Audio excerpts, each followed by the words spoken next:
Tiems susirinkusiems šį vakarą noriu pirmiausia pasveikinti su naujais metais, beje šiandien dar ir 3 karalių diena.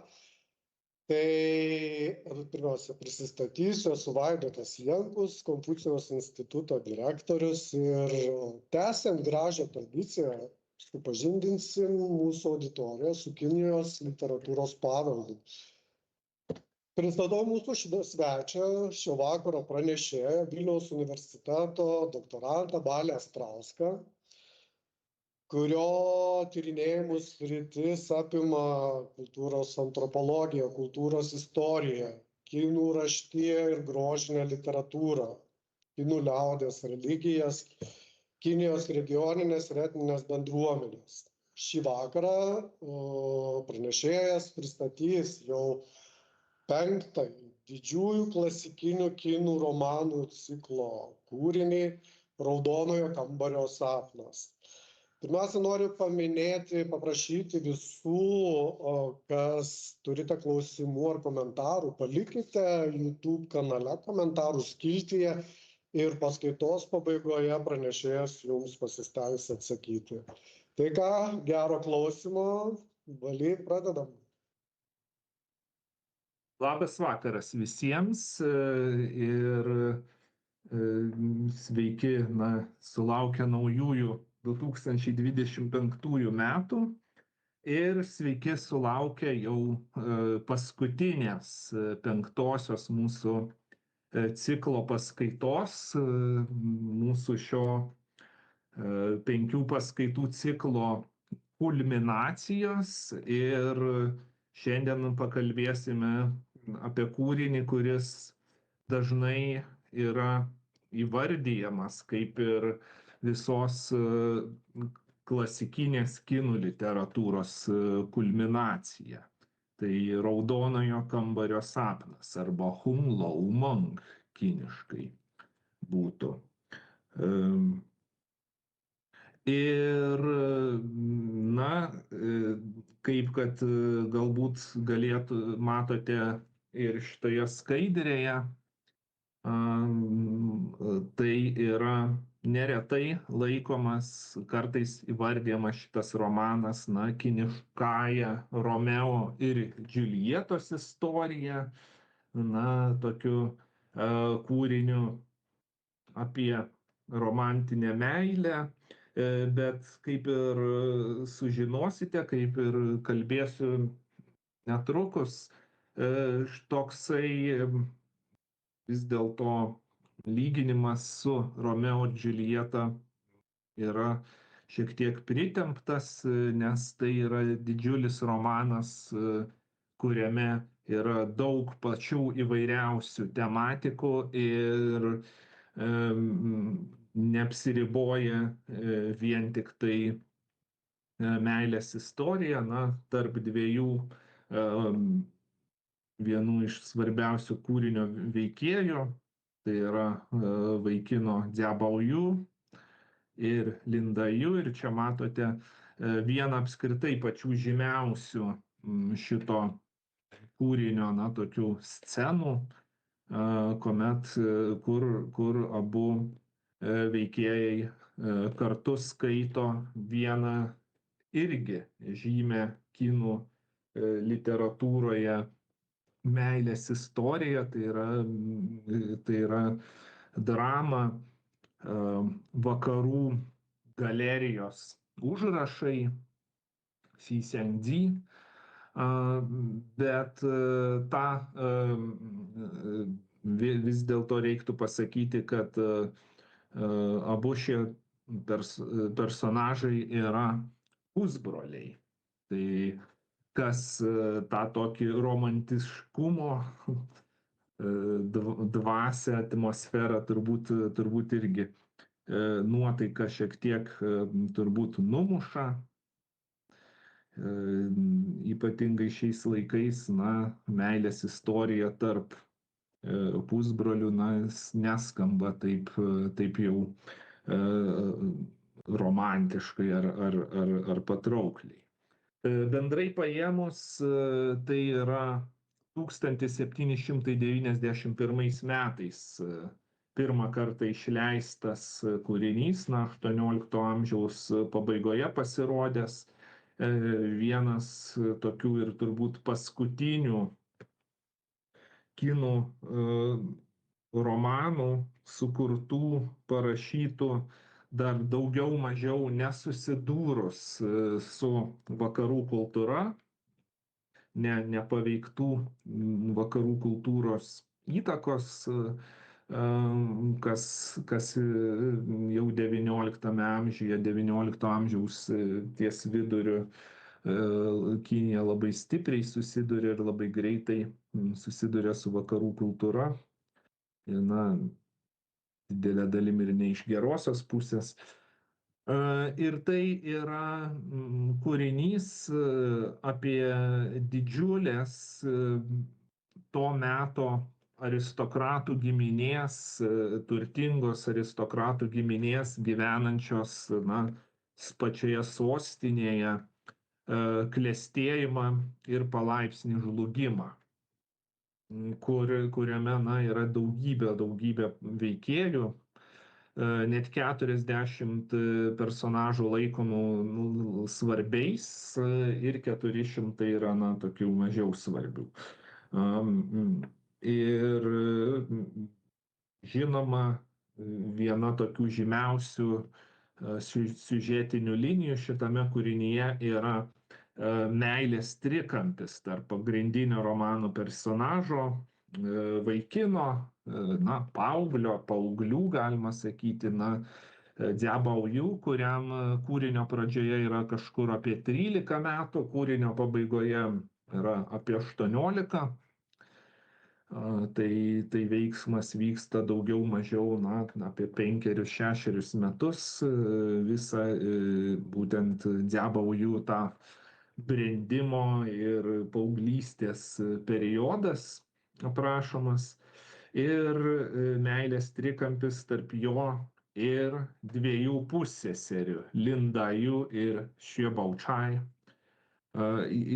Įdomu tai, kad Dziabaoju varde, Baoju vardas susideda iš dviejų skiemenų, dviejų hieroglifų, kur Bao sutampa su Bao-Chai ir jų irgi sutampa su Daju. Tai kitaip tariant, Dziabaoju varde tarytum yra užkoduoti šitų dviejų merginų vardai. Ką tai galėtų reikšti? Kodėl taip yra? Na, tai yra viena iš tokių paslapčių, kuri, na, nedavė ramybės šio kūrinio skaitytojams nuo pat jo atsiradimo ir daugybė pačių įvairiausių tokių užslėptų simbolių, tam tikrų neaiškių žinučių esančių šitame kūrinyje, taip pat jo, na, labai originalus siužetas, originalus pasakojimo būdas, ko gero buvo tie aspektai, kas priveda prie to, kad vos pasirodė šitas romanas, na, tampa visiška sensacija visoje Kinijoje. Ir didžiulis ginčų, diskusijų ir taip pat ir mokslinių tyrimų objektas, netgi susiformuoja atskira literatūros kritikos, na, mokslo šaka, raudonologija arba hungxue, na, nuo to, kad nuo romano pavadinimo Hung Lou Mang, na, tai hung, raudonas, tai mokymas apie raudoną. Na, tai yra būtent apie šitą romaną, tai yra visa mokslo šaka, tyrimų šaka, tyrinėjanti būtent šitą romaną. Tad Raudonojo kambario sapnas yra daugiausiai tyrinėtas, daugiausiai tyrinėjamas ir dar, na, kinų klasikinės literatūros romanas ir nepaisant to, vis dar yra daugybė dalykų apie šį kūrinį, kurie yra neaiškus ir verti ateities tyrimų. Na, viena tokių didžiausių kontroversijų buvo ta, kad tas klausimas, ar tikrai visas romanas parašytas to paties autoriaus ir šiandien jau kaip ir yra konsensusas, kad ne. Tik pirmi 80 skyrių yra parašyti Cao Šiocin, šio romano autoriaus, o paskutiniai 40, ko gero, buvo jau parašyti vėliau šio kūrinio pirmųjų leidėjų, kadangi tai buvo vis nebaigtas kūrinys, tai leidėjai, konkrečiai Gao E, ko gero pats prirašė romano pabaigą. Ir šitas kūrinys yra, vėlgi pakalbėsim, žinomas dviem pavadinimais. Tai yra Šitaudzy, istorija apie akmenį, ir Raudonojo kambario sapnas, Hung Lou Mang, tiesa angliškai yra du vertimo variantai, Dream of the Red Chamber ar Dream of Red Mansions, kuris teisingesnis irgi pakalbėsiu netrukus. Tai žodžiu, be galo reikšmingas kūrinys kinų kultūros ir literatūros istorijoje, padaręs taip pat didžiulę įtaką ypač jaunimui, padaręs, toks suvoktas kaip itin progresyvus romanas, iškėlęs, gerokai sustiprinęs to meto Kinijos individualizmo tradicijas ir pačią tą literatūros tradiciją pakilėjęs į daug aukštesnį lygmenį. To pasekoje,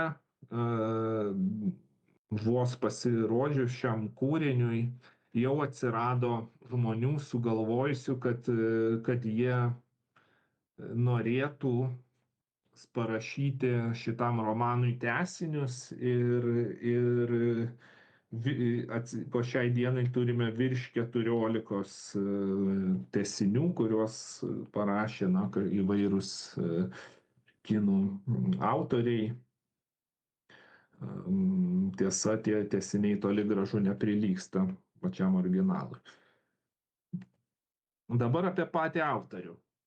Ir tai yra vienintelis iš šiame cikle aptariamų kūrinių, kurio autorius yra tikrai žinomas.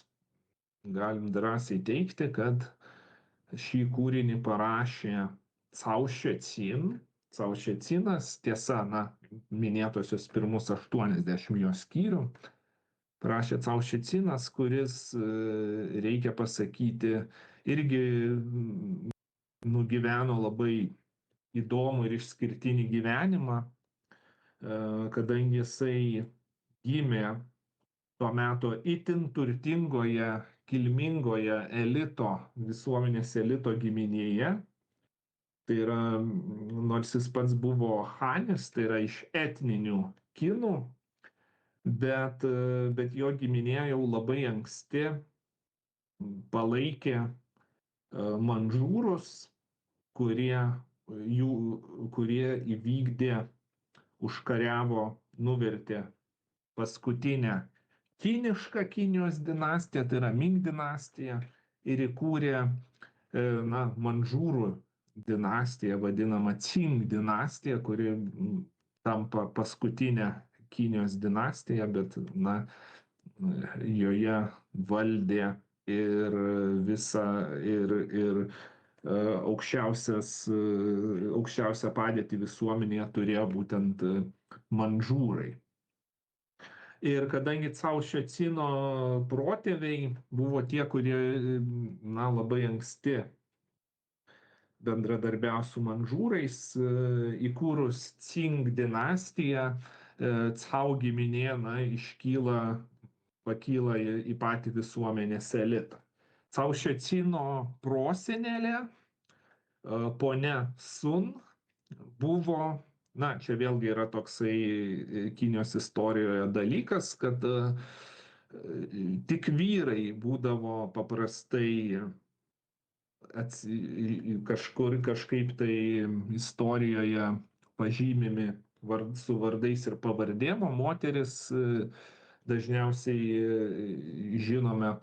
nežinome moterų vardų, žinome tik tai pavardės ir tokiu standartų Sun Ši, tai yra, tiesiog moteris pavardę Sun. Tai buvo moteris pavardę Sun, mergautinę pavardę Sun, jeigu taip galima sakyti, buvo Cao Šecino prosenelė, kuri buvo Kangxi imperatoriaus, tai yra antrojo Manžūrų imperatoriaus ir beje laikomo pačiu net ir geriausiu, vienu iš pačių geriausių Kinijos imperatorių, per visą Kinijos istoriją.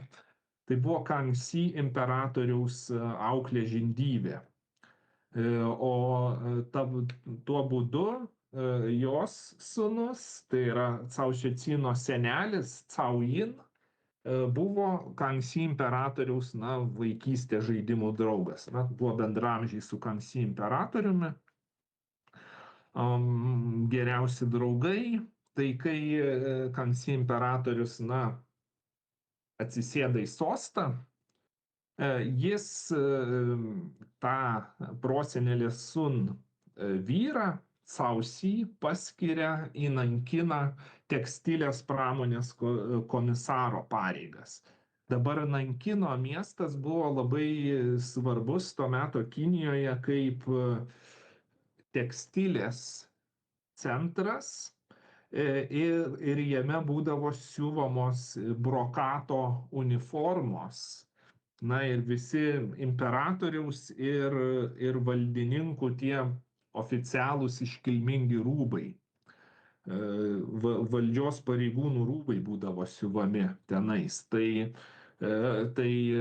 Cao Si prosenelis tampa tuo valdžios atstovu, kuris prižiūri šitą Nankino tekstilės pramonę ir užtikrina, kad tiek imperatorius, tiek ir visa Kinijos valdžia turėtų kuo apsirengti. Po mirties tada šitas postas tampa kaip paveldimas, jį perima senelis, po senelio sūnus, po sūnaus sūnėnas Cao Fu, ir Cao Fu ko gero buvo Cao Šecino tėvas. Dabar tas Cao Fu 1722 metais miršta Kangxi imperatorius ir pradeda į valdžią ateina jo sūnus Jungzheng imperatorius. Ir Jungzheng imperatorius buvo, toks, žodžiu, žmogus vaikščiojantis Excelis, labai griežtas ir labai, toks taupymą mėgstantis. Ir jis, žodžiu, nuteisė Cao Šecin tėvą, nušalina nuo valdžios dėl korupcijos ir lėšų, žodžiu, švaistymo. Ir dėl tos priežasties visai Cao giminiai ateina galas, jų aukso dienos baigėsi ir iš labai turtingos giminės, ji visa nuskursta. Ir taip atsitinka, kad kaip tik tuo metu Cao Šecinas sulaukia pilnametystės, tai savo visą vaikystę jis pragyvena didžiulėje prabangoje, vos tampa suaugusiu, atsiduria praktiškai beveik gatvėje. Tai yra pradeda gyventi labai skurdžiai, persikelia gyventi iš Nankino į tuometinę Kinijos sostinę Pekiną. Ten gyvena skurde, tad per savo visą gyvenimą pamato įvairius Kinijos visuomenės sluoksnius, nuo visiško elito iki visiškai Pekino miesto apačios, tų socialiai socialinės rizikos, sakykime, tų vargingai gyvenančiųjų. Prieš pat anksčiau laiko miršta jo paties vienintelis sūnus ir po maždaug metų ar 2 miršta ir pats Cao Šecinas. Apie Cao Šecin, na, duomenų nėra labai daug, tik tai yra išlikę tam tikros biografijos detalės. Visų pirma, draugai jį apibūdindavo kaip itin gabų poetą, itin talentingą menininką, kuris panašu, kad na, buvo toks labai tipiškai bohemiškas menininkas, gyvenantis vien iš kūrybos, gyvenantis labai skurdžiai, bet kita vertus mėgstantis ir palėbauti, na, tą tokį labai bohemišką gyvenimą gyvenęs, nelabai su finansais mokėjo tvarkytis, ir manoma, kad maždaug apie paskutinius 10 savo gyvenimo metų rašo šitą romaną. Bet jį rašo labai ilgai, daug kartų perrašinėja, po kelis variantus tų pačių skyrių parašo ir tuos juodraščius skolindavo draugams paskaityti. Bet tie draugai ne visada juos grąžindavo, na, tam tikrų ištraukų, skyrių, kažkokius juodraščius duoda vienam draugui, tas ten kažkur tai pameta kitam draugui ir taip vat išdalina, kitas galbūt paima, sako, oi, pamečiau, o iš tiesų tos juodraščius nuneša į turgų, uždirba pinigų. Ir štai taip tie romano juodraščiai, įvairios ištraukos, rankraščiai pradeda sklisti, na, juodojoje rinkoje. Perpardavinėjami yra, tada yra, kad kažkas perrašo, padaro nuorašus ir toks tampa kaip kultinis labai dalykas tarp žmonių, tarp tokių, aišku, daugiau intelektualų, sklando šito romano, na, tam tikros ištraukos, rankraščiai, kai kurie paties Cao Šecino ranka rašyti, kiti galbūt jau ir kažkieno nukopijuoti. Ir manoma, kad jis spėja pilnai parašyti 80 šio romano skyrių, parašo kažkokius fragmentus vėlesnių skyrių, bet ko gero viso romano parašyti nesugeba iki mirties.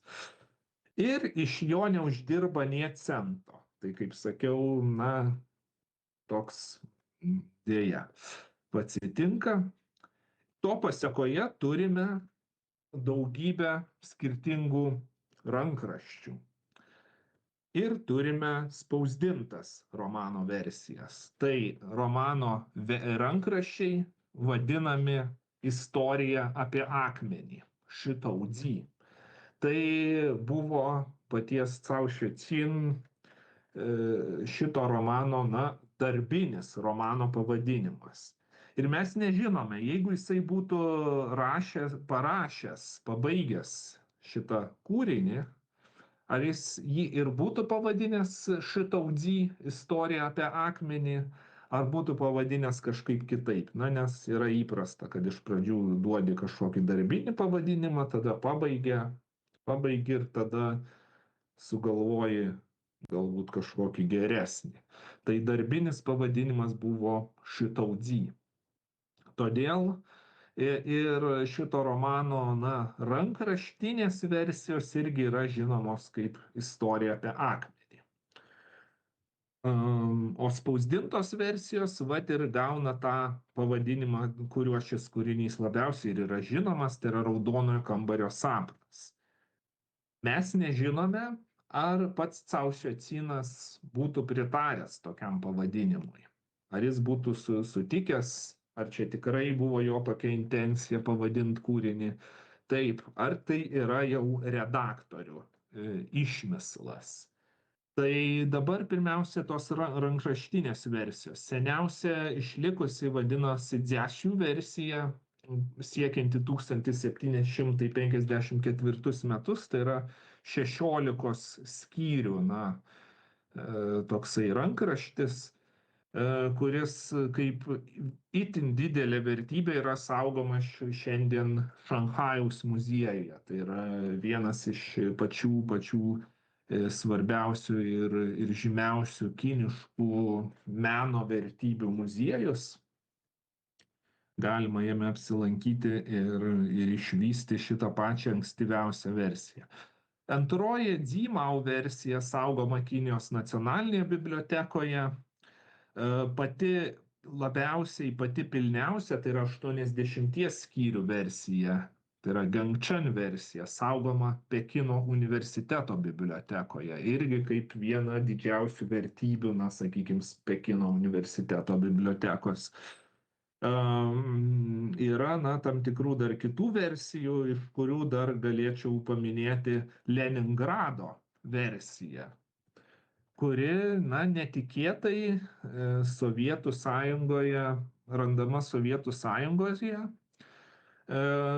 ir ją kažkokiu būdu parsivežė į Rusiją, dar XIX amžiuje turėjo parsivežti Rusijos ortodoksų stačiatikių bažnyčios misijos Pekine atstovai kažkokiu būdu parsigabena.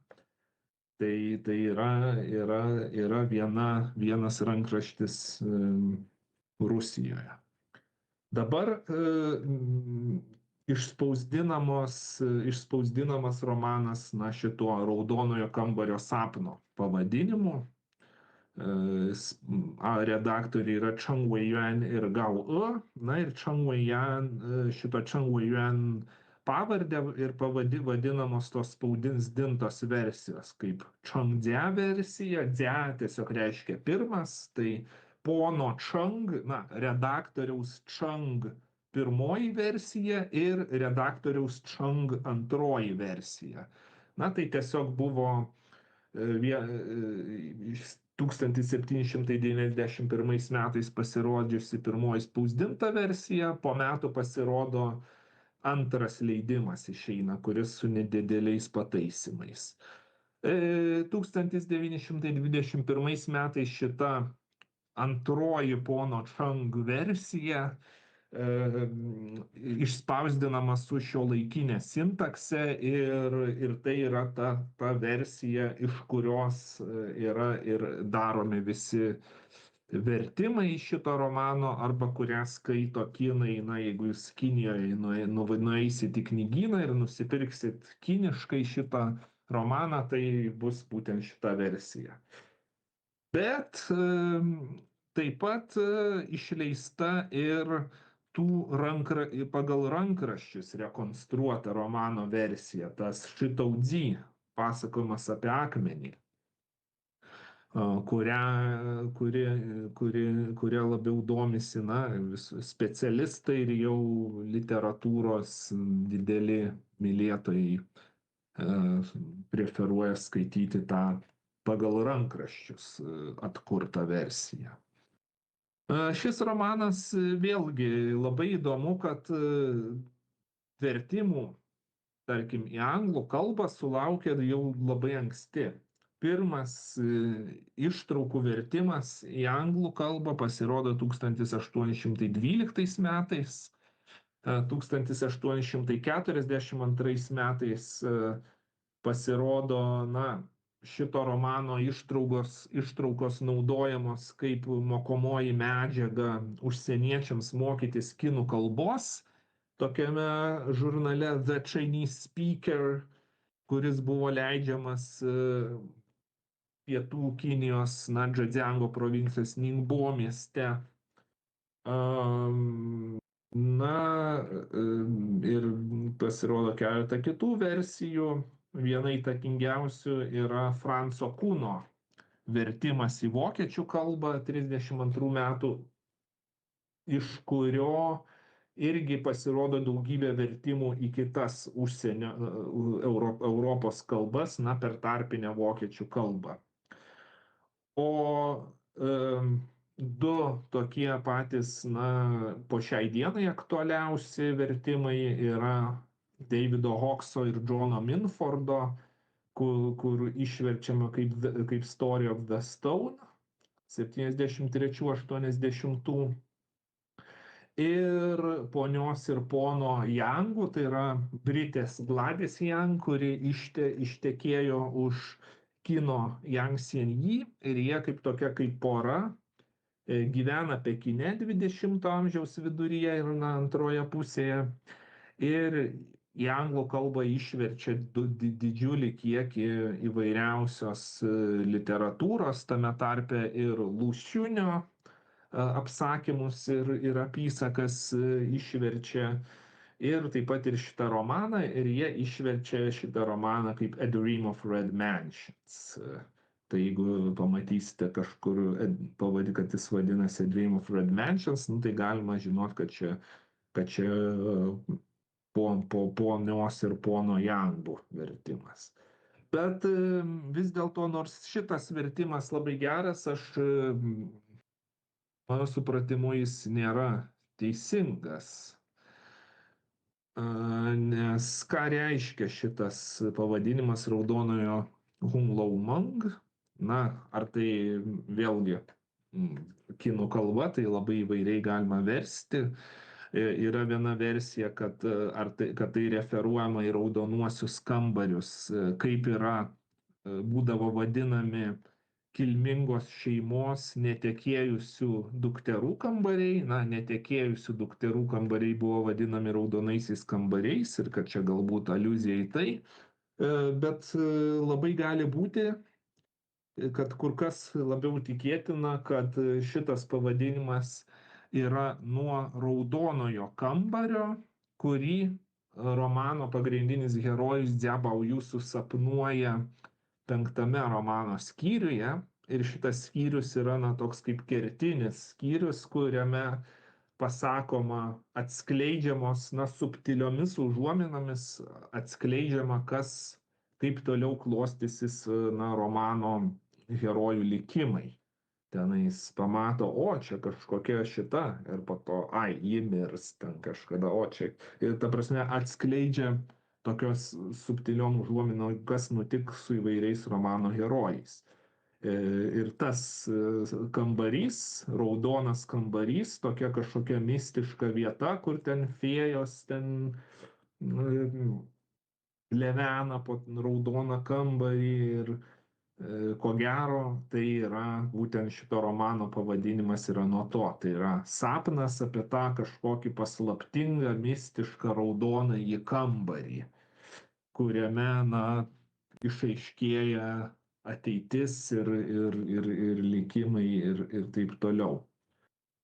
Taip, dabar apie siužetą. Tai veiksmas vyksta kaip ir imperijos sostinėje.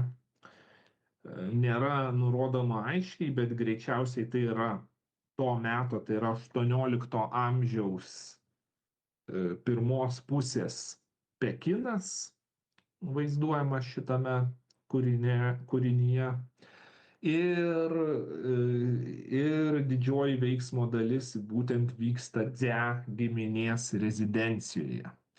Dzia, giminė, tai ta tokia turtinga, galinga giminė, kuri vienu momentu skilo į 2 atšakas, kurios gyvena 2 gatvės pusėse, atskiruose dvaruose. Tai vakarinė Dzia giminės atšaka gyvena šlovingos valstybės dvare, kiniškai Žungofu. Rytinė giminės atšaka gyvena ramios valstybės dvare, Ningofu. Dabar tame didesnioji veiksmo dalis vyksta būtent tame šlovingos valstybės dvare, Žungo šitame dvare, kurio viena iš dalių, nes tai yra milžiniški rūmai, didžiuliai rūmai, ten šimtai tų žmonių gyvena juose. Tai ir dalis šito Žungo dvaro yra didingojo reginio sodas, Taguanyuan. Ir tas didingojo reginio sodas yra vieta, kurioje gyvena tos vat netekėjusios giminės merginos ir kažkodėl ir Bauju. Na, vienintelis vyras, vat, vaikinas, vat, tarp moterų apsuptyje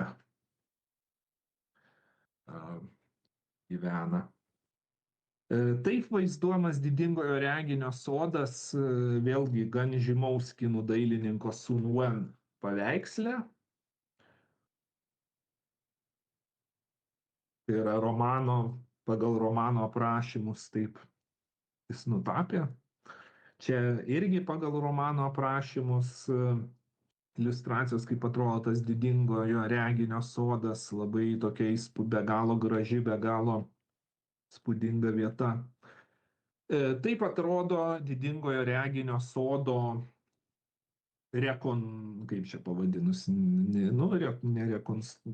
turbūt rekonstrukcija, įsivaizdavimas šiuolaikinis, tai yra, kuomet buvo 1987 metais pasirodo itin žymus ir itin kultinis serialas šito romano ekranizacija Raudonojo kambario sapnas Kinijoje. Po šiai dienai tai yra laikomas vienu pačių geriausių serialų apie šito romano motyvais. Ir tam, kad būtų kur nufilmuoti serialą, specialiai dėl to Pekine pastatomas tas didingojo reginio sodas, kurį galima aplankyti ir šiandien, net ir yra metro stotelė tuo pačiu pavadinimu Taguanyuan, ir galima aplankyti, ten yra įrengta ir ekspozicija apie šitą serialą. Tai didingojo reginio sodas buvo būtent specialiai pastatyta, ta tokia realaus dydžio kopija Pekine, ir ten buvo nufilmuotas tas serialas. Dabar pats Žungo dvaras, jo buvo pastatytas Hebėjaus provincijos Jiangding apskrityje, kur irgi galima po šiai dienai galima nueiti, apsilankyti ir pamatyti, kur buvo filmuojamas tas 1987 metų serialas. Ir toks irgi įdomus faktas, kad Žungo šitas dvaras buvo tam serialui filmuoti, buvo pastatytas būtent todėl, kad vieno tokio politinio veikėjo iniciatyva, nes tuometinis Jiangdingo apskrities komunistų partijos sekretorius buvo Xi Jinpingas. Čia taip jis atrodė tuo metu, čia su cigarete, čia stiklainis, kur metama prirūkytos cigarečių nuorūkos metamos, čia irgi cigarečių. Yra daug darbo ofisas. Tai Xi Jinpingas pradeda savo politinę karjerą kaip Jiangdingo šitos apskrities, jį ten yra netoli nuo Pekino, ten kažkur 2 valandos greituoju traukiniu, jeigu važiuot, kaip komunistų partijos sekretorius, ir jo kaip toks didžiausias nuopelnas tos visos kadencijos, kad jis prisikviečia to serialo kūrybinę kompaniją, kad būtent jo valdomoje šitoje apskrityje būtų pastatytas šitas dvaras ir jame būtų filmuojamos scenos. Tai dabar apie patį romano siužetą. Nors tai nėra fantastinis kūrinys, bet kaipgi kinai be fantastikos, ar, sakytumėm, gal net nebūtinai fantastika, o taip toks buvo pasaulėvaizdis. Tai ir kaipgi nebūtų kinai, jeigu bet kuris kūrinys neprasidėtų nuo ten visiškai pasaulio sukūrimo ir taip toliau, tai čia irgi romanas prasideda nuo išvis pasakojimo apie tai, kaip sukuriamas pasaulis, na ir pagal kinų mitologiją sukuria deivė Niuva, pastato dangų, lopo dangų su akmenimis, deda ten akmenis, sumūrija dangų, bemūrijant dangų, vienas akmuo netyčia jai ten iškrenta iš rankų ir nukrenta į žemę. Dabar tai yra ne šiaip savo kažkoks akmuo, o milžiniška uola, na toks galima įsivaizduoti kaip 9-aukštis pastatas, milžiniško dydžio uola. Ir prie to akmens, tos uolos, vaikštinėja du paslaptingi vienuoliai, vienas daoistas, vienas budistas. Ir tas akmuo jiems pradeda ten, žodžiu, verkti ar dejuoti, sakyti, o kad aš čia taip galėčiau pamatyti ten platųjį pasaulį ir kad, žodžiu, kaip čia žmonės gyvena. Nu ir tie vienuoliai sako, aha, gerai, jeigu nori, bet, nu, už liežuvio nieks netraukia. Nu, galim tau išpildyti to noro, bet tokį norą, bet, žodžiu, bet pasigailėsi, kad tu taip norėjai. Ir iš esmės įvykdo, na, tai, kas galima palyginti net ir su Fausto istorija, na, tas toks tas akmuo tarytum sudaro kontraktą su velniu, tik šiuo atveju ne velniu, o su dviem vienuoliais, kurie jį paverčia į nefrito papuošalą ir tada šis reinkarnuoja į žmogų, tai yra Dziabaoju, pagrindinį romano herojų. Ir kitaip tariant, pagrindinis romano herojus, na šitas vaikinas Dziabaoju yra ne kas kita, kaip praeitam gyvenime buvęs akmuo, plyta, kuri turėjo būti įmūryta į dangų. Ir Dziabaoju, žodžiu, atgimsta šitoje šeimoje ir kas būtų keista, jis gimsta su nefrito papuošalu burnoje. Burnoje, nu, gimsta, išspjauna, o kažkoks nefrito akmuo. Ir tada jis nešioja tą nefrito akmenį kaip medalioną ant kaklo, yra jo kaip ir identiteto kertinė detalė. Visur visada būna su tuo nefrito medalionu. Na ir va taip prasideda romano veiksmas, susipažys šitam žungo, šitame šlovingosios valstybės dvare apsigyvena našlaitė Lindaju, tai yra Dziabaoju pusseserė iš tos giminės atšakos, kuriai mažiau sekasi finansiškai, kurios ten tėvai abu mirė. Ir, žodžiu, jie apsigyvena, atvyksta pas giminaičius, nes yra našlaitė ir apsigyvena. Tada Dziabaoju vyresnioji sesuo Dziajanšun tampa imperatoriaus sugulove, dėl ko pakyla visas Dzia giminės statusas. Na ir tada turime romano siužetą, įvairius Dziabaoju nuotykius, santykius tiek su Lindaju, tiek su kita pusseserė Xue Baochai, tiek su kitomis moterimis ir ne tik su moterimis. Ir galiausiai pati giminė artėja prie žlugimo, susiduria su finansinėmis problemomis. Tad kas yra nusprendžiama, kad Dziabaoju, kuris yra, na tas galima sakyti, įpėdinis, kuris na suaugęs turėtų tapti tos visos giminės jau tuo pagrindiniu, tuo patriarchu. Tai jis ruošiamas kaip tas giminės jau tas pagrindinis perėmėjas.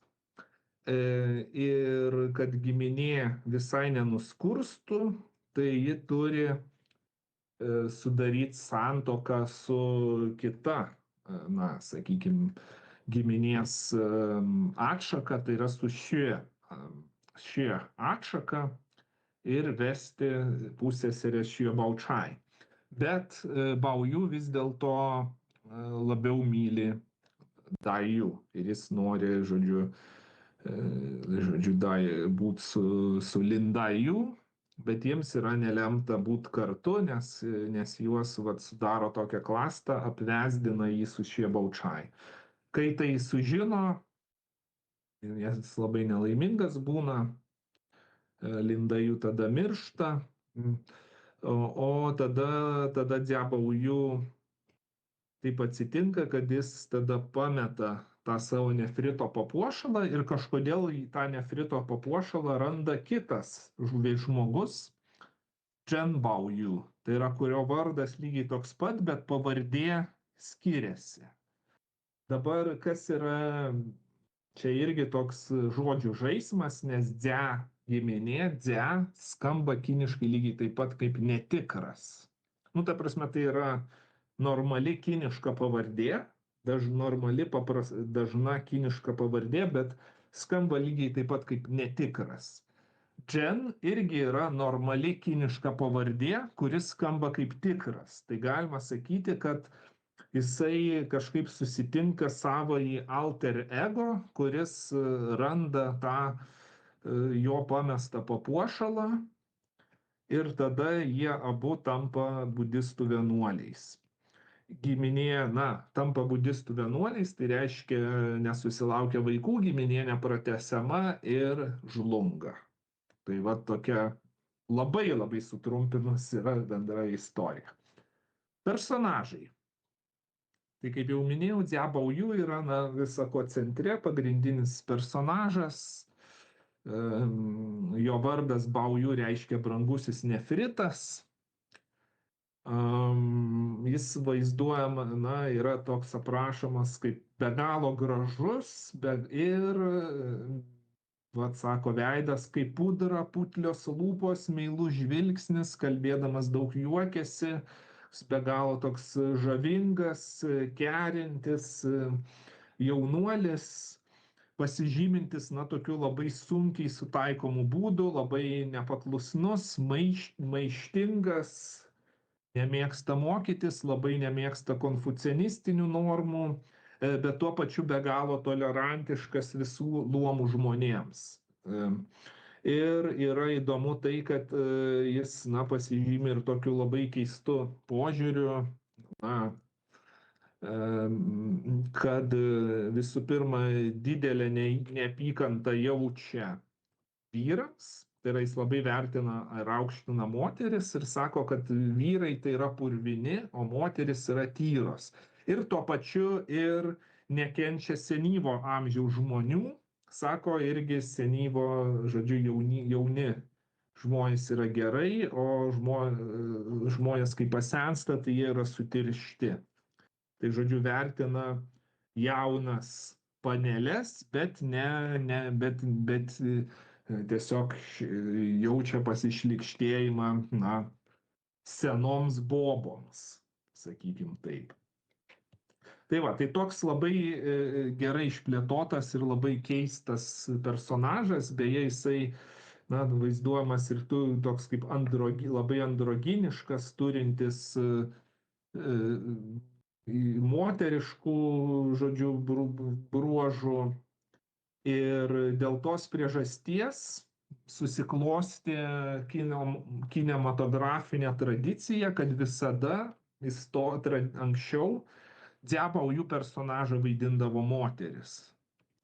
Ir štai čia yra aktorius vaidinęs tame minėtame 87 metų seriale, kas buvo pirmas kartas istorijoje, kai Dziabao-Yu personažą vaidina vyras. Tai čia pirmą kartą vyras vaidina. Pavyzdžiui, čia yra taivaniečių aktorė Brigitte Lin Sing-se, kuri vėliau išgarsėjo ir Honkonge. Tai tuo metu 90-ame dešimtmetyje laikyta viena gražiausių kinų moterų ir ji vaidina Dziabao-Yu.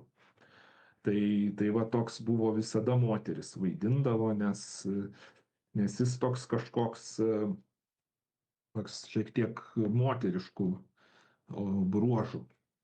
moteriškų bruožų, moteriškų manierų.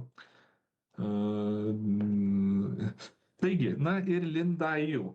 Linda Yu, našlaitė minėtoji, labai tokia irgi gležno sudėjimo, labai smulkaus sudėjimo, labai tokia ligota, serganti, labai melancholiška, daug verkianti, labai greitai įsižeidžianti, pavydi, sarkastiška, labai tokia jautri.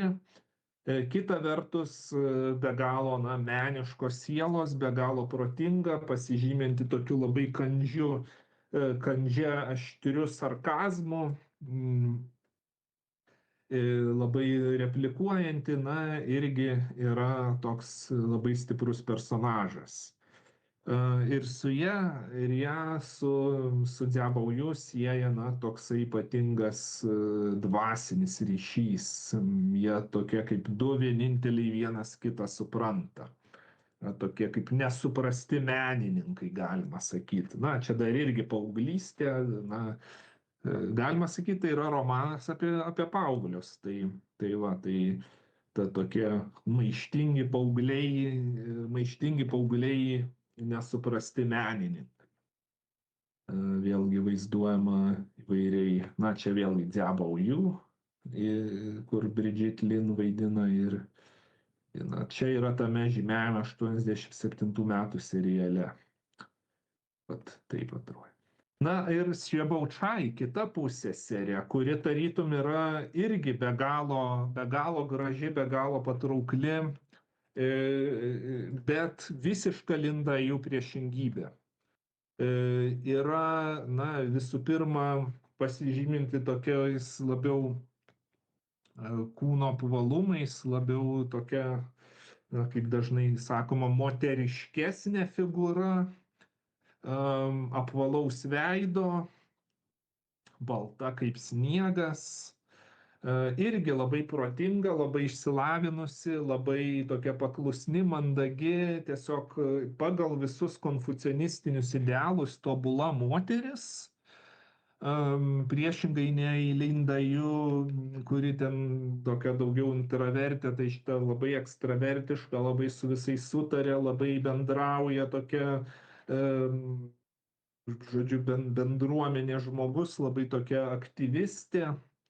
Ir su tuo pačiu Dziabaoju irgi labai gerus santykius turi, ir aišku, irgi kaip romanas apturi romantiškų santykių, bet vis dėlto Dziabaoju, jam trūksta to gilesnio dvasinio ryšio su ja, kažkaip neprilygsta Linda Yu. Vaizduojama, vėlgi, taip, čia tame vėlgi legendiniam 87 metų seriale, čia Xiaobao Cai su Linda Yu. Dažnai jos aprangoje dominuoja geltona, tokia aukso ir balta spalvos. Giminės, jau tokia garbiausioji moteris yra senelė Dzia, šeimos matriarchė, kurios, vyras, miręs, bet ji, žodžiu, labai tokia gerbiamiausia, vyriausia šeimos moteris, labai išmintinga, ir ji be galo myli savo, anūkėlį Dziabaoju, ir jį labai lepina, ir jam yra labai atlaidi. Taip vaizduojama. Priešingai nei pats Dziabaoju tėvas Dziazhong. Dziazhong yra toks labai griežtas, labai rūstus ir toks labai tipiškas konfucianistinis pedantas, labai toks klišinis konfucianistinis intelektualas, kuris yra tiek griežtas, kad yra net ir komiškas. Tiesiog tampa tokiu kaip komišku personažu. Ir kuris labai nerimauja, kad jo sūnus tenais nemėgsta mokytis, kad jis ten nesilaiko tų manierų ir yra nusigandęs, kas čia bus, nes jis po jo turės perimti tą visą šeimos vairą. Jis yra dabar tas šeimos galva. Taip pat svarbus personažas, čia neįdėjau skaidrės, yra Dziabaujų motina, ponia Wang, kuri tokia yra labai tokia tipinė aukštuomenės, tokia poniutė, kuri irgi nelabai ten rūpinasi vaikais ir daugiau visokius tik vakarėlius mėgsta ir švęst. Na, o Dziabaujų vyresnioji sesuo, vyresnė kažkur 10 metų už jį, Dzyajanšun, būtent, kaip sakiau, tampa imperatoriaus sugulove. Ji tokia irgi vaizduojama kaip itin ir graži, ir grakšti, ir protingai išsilavinusi, ir jį prižiūrėdavo Baujų, na, kol jis buvo mažas.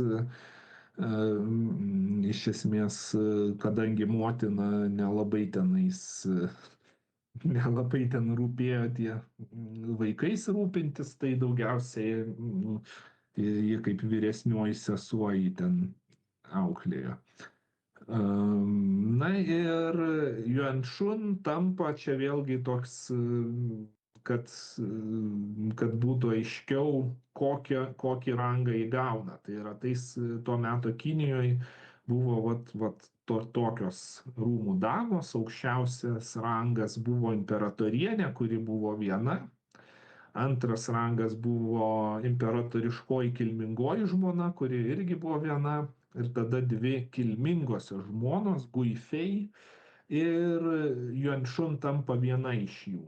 Tai kuo aukštesnį tą rangą turi, tuo reiškia ir visų jos giminaičių statusas ir tampa aukštesnis, kyla.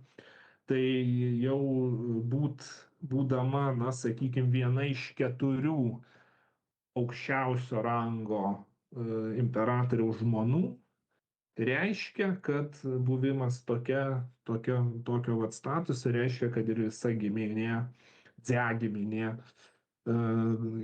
gauna itin aukštą statusą Kinijos visuomenėje. Daugiausiai geltona spalva, geltona su mėlyna dominuoja jos aprangoje.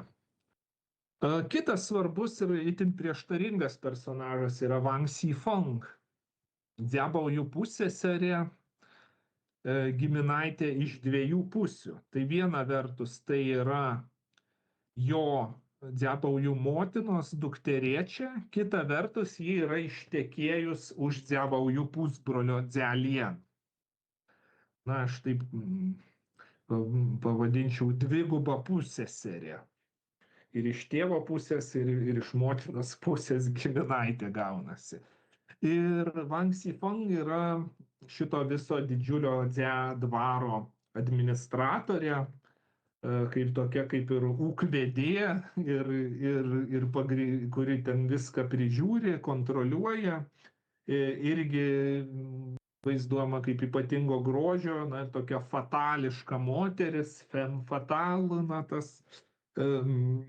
kuri labai tokia turinti daug galios ir labai tokia išdidi, valdinga ir ištroškus valdžios. Tai ji užsiema visokiais politiniam intrigom, manipulacijom tam, kad išlaikytų savo statusą visoje šitoje dvare. Neretai Wang Xifeng laikoma arba laikyta pagrindinė romano blogietė. Na, kita vertus, atidžiau įsiskaičius pasimato, kad tai yra daug kompleksiškesnis personažas, negu kad tiesiog kažkokia tai piktadarė. Kartais žiauri, kartais labai geraširdiška, priveda prie net kelių romano veikėjų mirties, na, kartais šiek tiek ir mafijiniais metodais valdanti šitą visą dvarą. Bet kas yra, ką pastebi kai kurie mokslininkai, tai ganėtinai didelį tam tikras paralelės tarp Wang Xifeng ir Dziabao Yu. Kaip ir yra neabejojama, kad Dziabao Yu yra didelė dalim šitas personažas yra paties romano autoriaus Cao Xueqin, kaip ir pats romano autorius yra šito personažo prototipas, bet yra manančių, kad ir Wang Xifeng yra paties ir Wang Xifeng irgi yra pats autorius save užkoduoja šito Wang Xifeng personaže. Galima būtų įsivaizduoti, kaip yra Leonardo da Vinčis, yra manoma, kad Mona Lisa, Džokonda yra paties Leonardo da Vinci fantazija, kaip jis būtų atrodęs, jeigu jis būtų buvęs moteris. Jo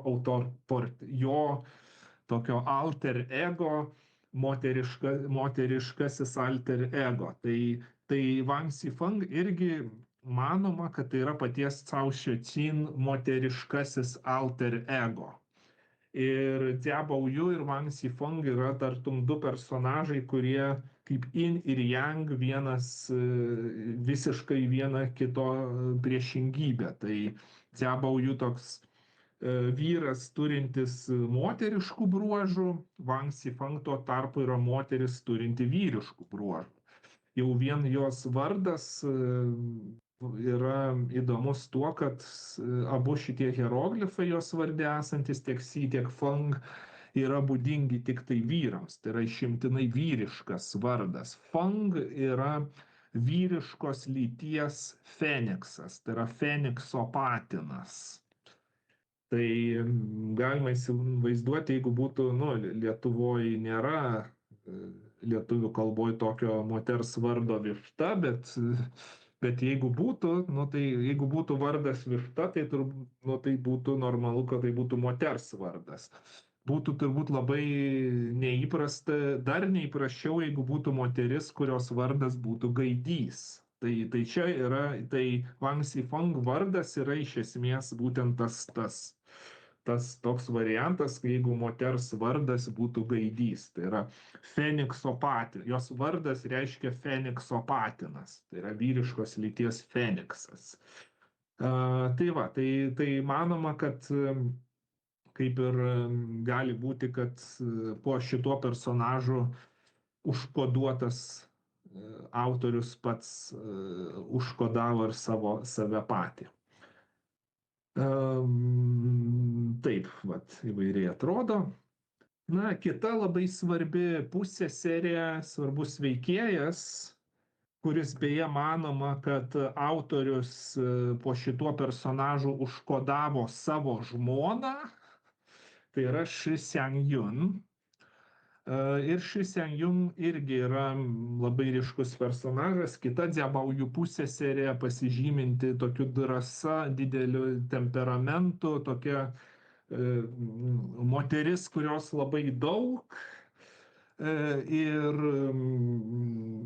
tame tarpe ir kūno masės prasme, tokia galima dažnai ir vaizduojama kaip tokia truputėlį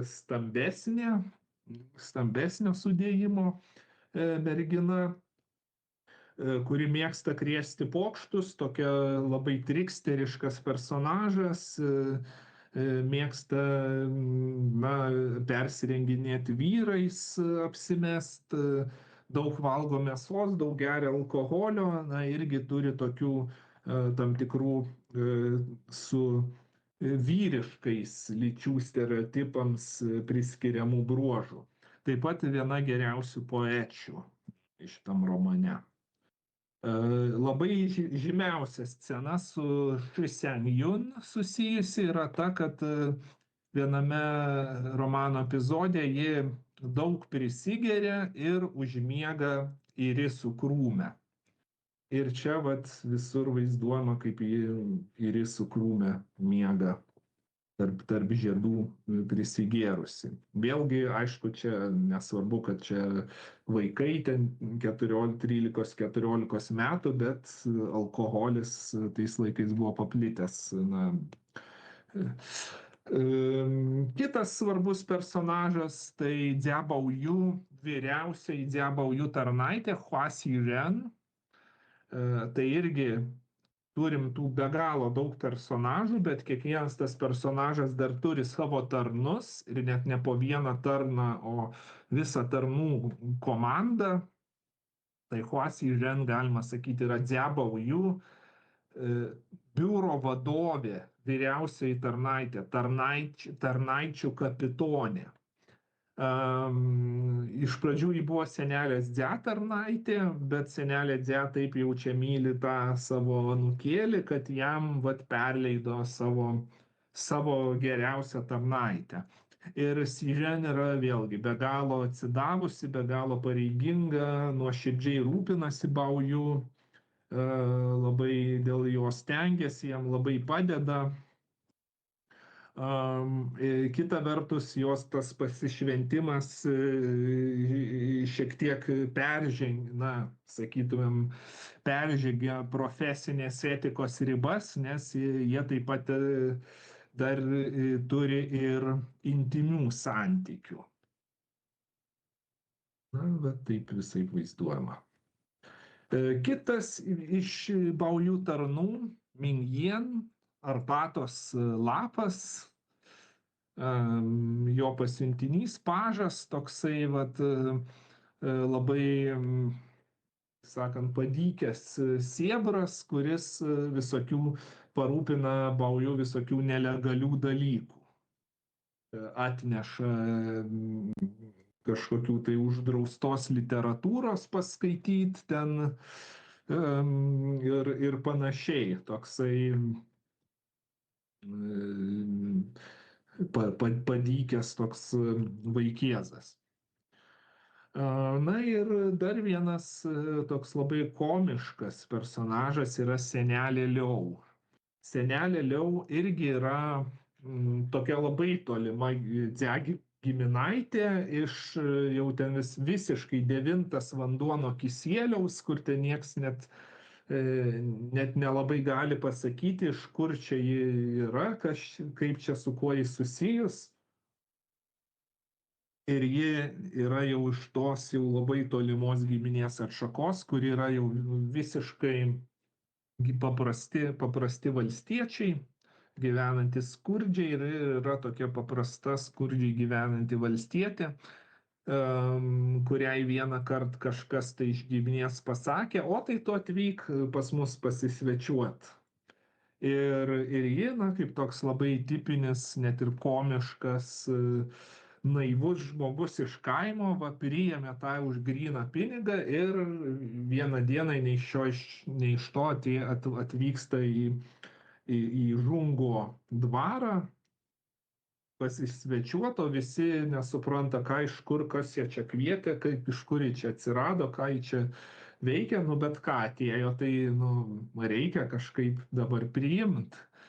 Ir, na, ir senelės Liau apsilankimas sudaro irgi tokią labai žymę ir labai komišką tokią siužetinę liniją, kuomet jie atvykus į dvarą, nesupranta aristokratų viso papročių, kaip čia reikia elgtis, į tokią pirmą kartą mačius, mato čia dalykus, jai ten viskas keista, na ir tenais tokia vis kažką netaip padaro ir visi ten iš jos juokiasi ir tai toks labai tokia komiška siužetinė linija apie senelės Liau apsilankymą, yra kaip ji ten valgo, puota ten visokius prabangius dalykus valgo, ir čia pirmą kartą mato ir taip toliau.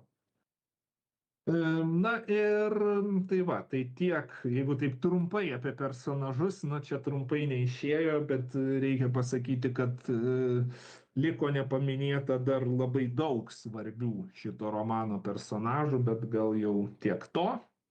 Na, dabar apie pačią literatūros kritiką, tą vadinamą raudonologiją. Tai kuriai pradžią duoda pirmuoju kritiku yra vadinamas paslaptingas veikėjas, asmuo Džai slapyvardžiu. Tai yra raudonosios tušinės studijos slapyvardis, koks tai pseudonimas. Ir žmogus šituo pseudonimu parašo pastabas kai kuriems ankstyviesiems romano rankraščiams. Tai yra paraštėse šito asmens yra surašomos pastabos, kurios tampa labai svarbios padedant suprasti romaną. Yra įvairios versijos, kas tai gali būti, bet yra net neabejojama, kad Džai buvo žmogus asmeniškai pažinojęs Cao Xueqin. Viena iš versijų, kad tai galėjo būti moteris, tai yra pati Cao Xueqin žmona, kuri, kaip sakiau, irgi iš šito komentaro susidaro įspūdis, kad Cao Xueqin būtent pagal ją sukūrė tą jau minėtąją pusseserę Shi Sengyun. Bet taip pat gali būti, kad tai yra Cao Xueqino dėdė. Gali būti ir kad tai yra ne vienas asmuo su šituo pseudonimu. Bet šitas Džai komentaras pateikė daug svarbių ir reikšmingų užuominų į tų trūkstamų skyrių siužetą. Tai yra, kaip toliau klostosi veiksmas po tų 80 skyrių, kur jau ten pats autorius nespėjo pabaigti, tai šitas pateikia, kaip toliau turėjo. Nes tas asmuo Džai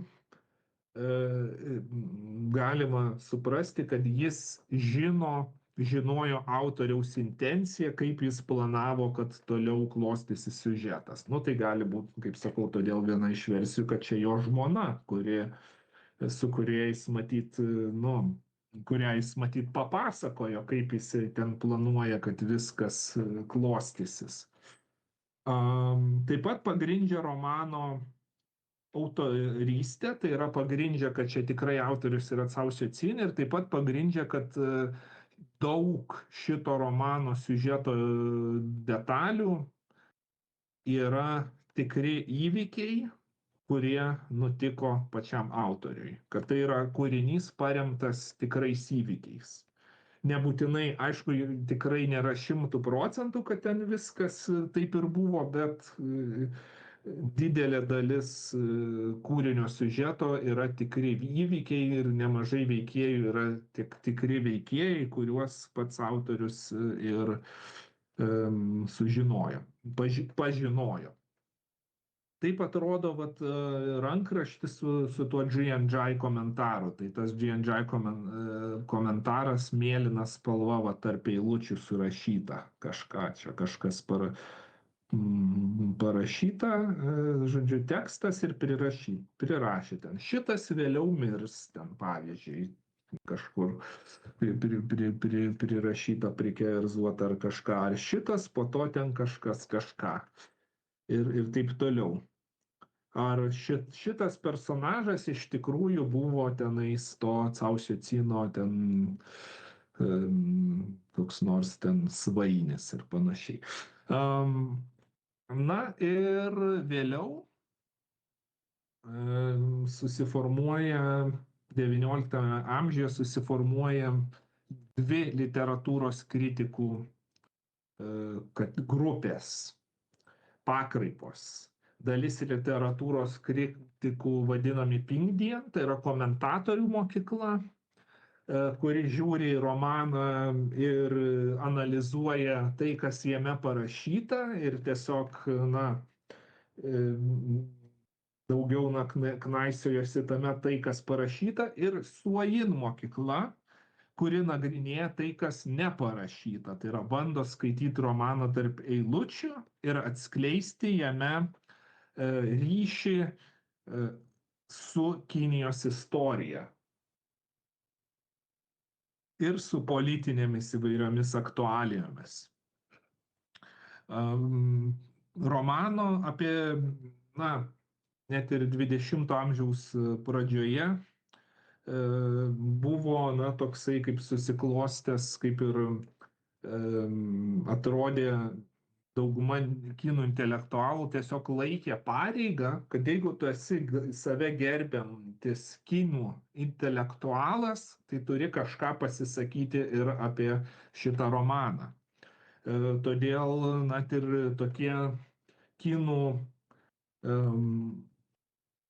kultūros gigantai kaip Tsai Ing-wen, kuris buvo Pekino universiteto rektorius, pirmasis rektorius ir vienas didžiausių Kinijos edukologijos mokslų patriarchas. Tai jis iškelia tokią teoriją, kad Raudonojo kambario sapnas yra romanas su užslėpta kritika Qing dinastijai, kad tai yra užslėpta Qing dinastijos ir Mandžūrų kritika, kad tai yra politinė satyra. Jį sukritikuoja kitas didis intelektualas Wang Guowei, kuris pirmasis pradeda romaną tyrinėti remdamasis vakarų filosofijos ir vakarų mokslo idėjomis.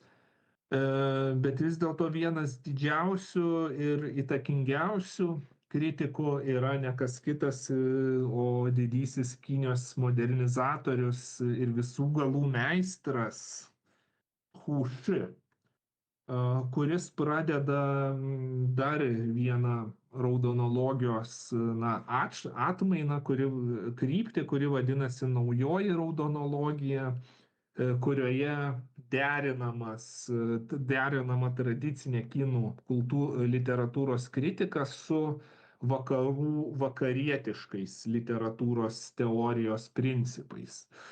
Ir Hu Shi, taip tartum galutinai pateikė įrodymus, kad pirmi 80 skyrių ir paskutiniai 40 romano skyrių parašyti skirtingų autorių. Žodžiu, jis pateikė tokią filologinę analizę, pagal kurią tai pagrindžia. Bet taip pat jisai atmeta bandymą romaną pritempti kaip prie politinės kritikos, kaip kūrinį, kažkokios tai kritikos kūrinį, ir teigia, kad tai yra tiesiog meno kūrinys ir romanas kaip autoriaus individualios kūrybos rezultatas, kuriuo nesiekta kažkokias tai užslėptas perteikti politinės žinutes. Maoistiniu laikotarpiu šita, aišku, Hu Shi idėja bandoma atmesti, teigiant, kad tai kaip tik yra būtent antifeodalistinė kritika. Vertinama šitas romanas iš marksistinės, leninistinės literatūros teorijos perspektyvos, kaip feodalinės santvarkos kritika. Dziabaoju ir Lindayu vėlgi vertinami vos ne kaip komunistų partijos pirmtakai ir progresyvūs maištininkai vėlgi prieš patriarchalinę, feodalinę ir visaip kitaip blogą ir pasenusią santvarką. Vis dėlto pabaigai,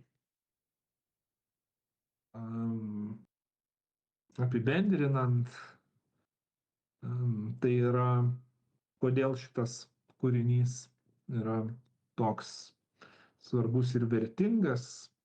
Visų pirma, tai yra, jau ką minėjau ankstesnėje paskaitoje, ko gero geriausias, labiausiai išplėtotas ir tobuliausias papročių romanas, pateikiantis itin realistišką daugiasluoksnę ir daugiabriaunę 18 amžiaus kinų visuomenės panoramą, pateikiantis ją su antropologiniu ar sociologiniu tikslumu.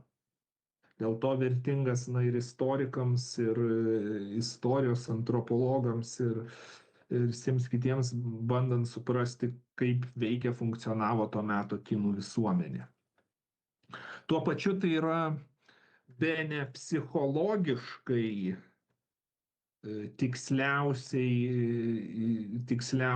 ir labiausiai išbaigtas kūrinys, kuriame itin detaliai išplėtojami jo pagrindinių personažų psichologiniai portretai. Galima šį romaną tyrinėja ir psichiatrai, ir atranda jo personažuose itin tiksliai apibūdintos įvairias, ar psichikos sutrikimus, asmenybės, sutrikimus ir mato, kad, labai tiksliai perteikiami tie įvairūs